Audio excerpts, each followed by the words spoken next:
ఒక నాన్నకి ఎంతమంది కొడుకులు చిన్న? 2. మరి పెద్దవాడు మంచోడా చెడ్డోడా? మంచోడు కాదు, పెద్దవాడు మంచోడు. మంచోడు. మరి చిన్నవాడు నాన్నకి ఏమని అడిగాడు? ఎక్కువ డబ్బులు ఇచ్చి అని చెప్పాడు చిన్నవాడు. అప్పుడు నాన్న ఇచ్చాడు కదా, మరి ఏం చేయలేక అప్పుడు చిన్నవాడు ఏం చేశాడు? డబ్బు అంతా పోయింది, పాడు చేశాడు డబ్బు మొత్తం. అప్పుడు డబ్బు అంతా పోయాక తినడానికి తిండి లేదు, తాగడానికి నీరు లేదు కదమ్మా. అప్పుడు తినడానికి ఏం లేకపోతే ఎక్కడ పనిలో జాయిన్ అయ్యాడు చిన్నోడు? పిగ్గనలు ఎక్కడ? పంది దగ్గర చేరాడు. అది తిన్నది కూడా తినాలని అనుకున్నాడు.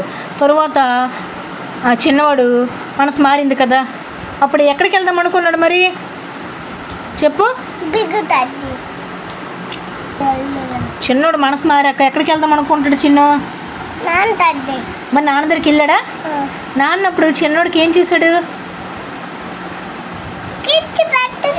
హగ్గు చేసుకున్నాడు. ఏం చేశాడు? హగ్గు చేసుకుని నువ్వు చెప్పు కిస్ పెట్టాడు. అప్పటి నుంచి వాళ్ళు సంతోషంగా ఉన్నారా లేదా? ఉన్నారు. ఓకే.